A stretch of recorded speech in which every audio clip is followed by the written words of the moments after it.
I also was just recently contacted by someone who wanted me to essentially represent them in the sale of one of the Diddy tapes. So, which I declined that because... Wait a minute. Say that again. Say that again. Back up.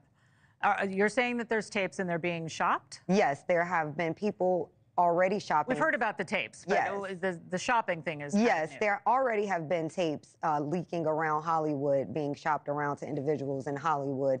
But one particular person contacted me to shop a particular video they were in possession of, and to contact the person who was in the video to see if they were interested in purchasing the video before it became a public knowledge. I've heard this before, so like a catch and kill. Catch and kill, correct. Wow. Can you, and I guess you can't reveal the person who is on No, this I can't explain who the person was, but Mr. High profile? Mr. Combs was in the tape, and this other person is, I would venture to say, more high profile than Mr. Combs. Really?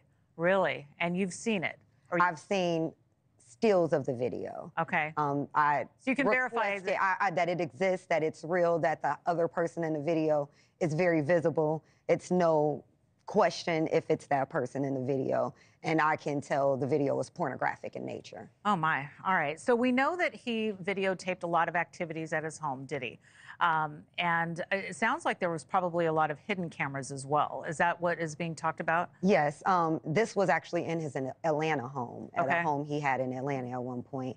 And it does seem that the person isn't like looking into the video, so it's, to me, doesn't seem like that person knows they're being videotaped.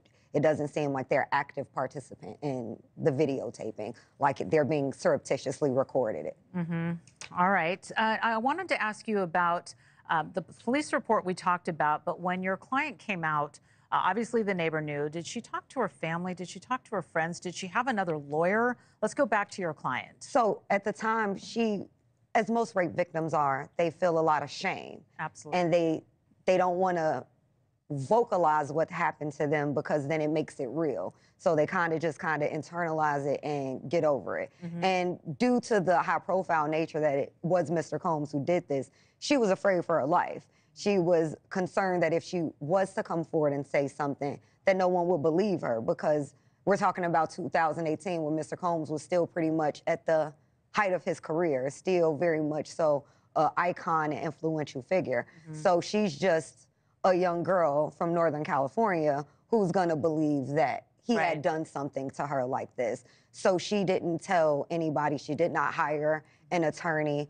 All she did was make the police report in the hopes that maybe the police would try to investigate and come up with anything. But she said she kind of felt from the police that they were disregarding what she was saying, even without saying Mr. Combs' name. So she didn't feel any confidence that revealing his name would have done anything. Sure, sure. I mean, but there's a police report. Yeah. I mean, that fact in of itself is a big deal, because when you're talking about going back in time and talking about these allegations from other alleged victims, you know, there's not a lot of police reports, but you guys actually have one. And is that going to be revealed? Are we going to be able to see it? Yes. As soon as I file my lawsuit in civil court, I will be attaching the criminal complaint that was made. I'll attach the number so everyone can see that this is a real number and can go to the police department there and request their own copy of that police report that was made back in 2018. Well, that's going to be a huge deal when it happens, obviously, so we want to follow up on that.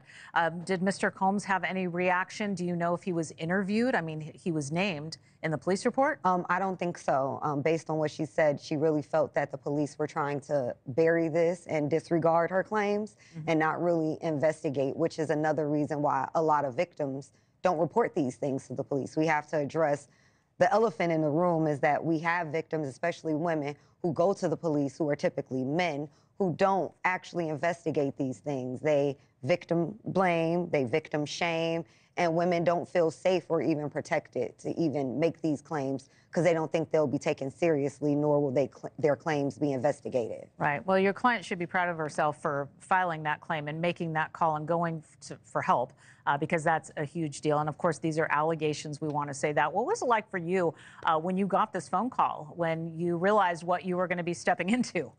After talking to her, I just wanted to protect her. I just wanted to help her. She seemed as somebody very broken by this experience. And it was very concerning for me to hear her saying these things and expressing this very deep trauma associated with what happened to her. I just wanted to make sure that, number one, she was heard and we can get her voice to the masses, and maybe Mr. Combs will actually, like right now we're starting to see, will actually face some type of consequences for what he's done. Thanks for watching. Go to joinnn.com to find NewsNation on your screen. And don't forget to click the red subscribe button below to get more of NewsNation's fact-driven, unbiased coverage.